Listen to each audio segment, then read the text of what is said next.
कौने कारणवा मैया छीनलू होला कौने कारणवा मैया छीनलू होला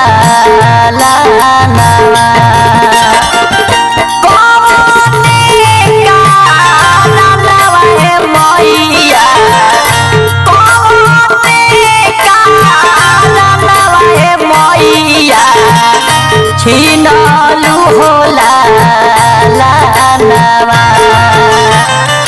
कौने गलतिया रे भइले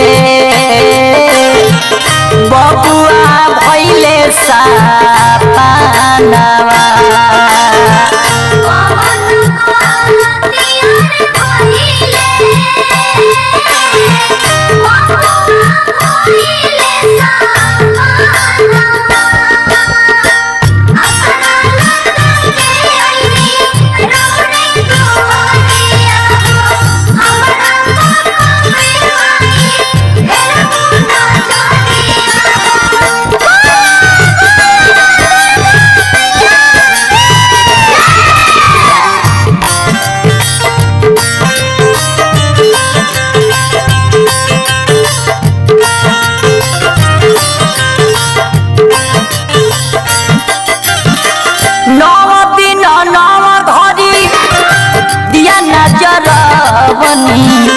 बभनु से पाठ करवनी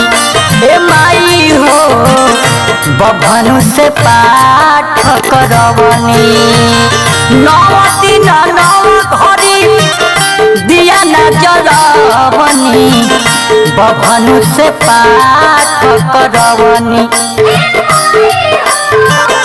बभनु से पाठ करवनी नहीं तो हसे मंगनी माई हो नहीं तो हसे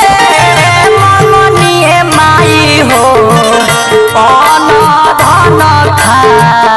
जानवा नहीं तो हसे मंगनी माई हो अन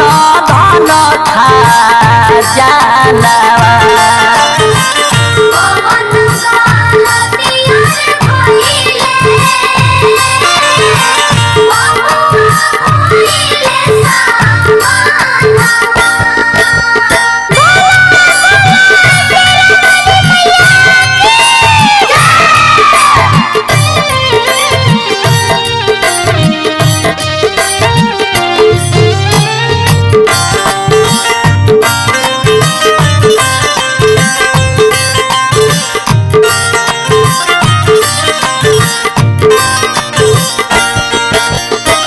नहीं कोनो दुखिया के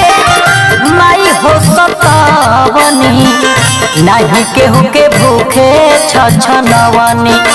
ए माई हो नहीं केहू के भूखे छछनवनी नहीं कोनो दुखिया के माई हो सतावनी नहीं केहू के भूखे छछनवनी नहीं केहू के भूखे छछनवनी कहेले अरुण मैया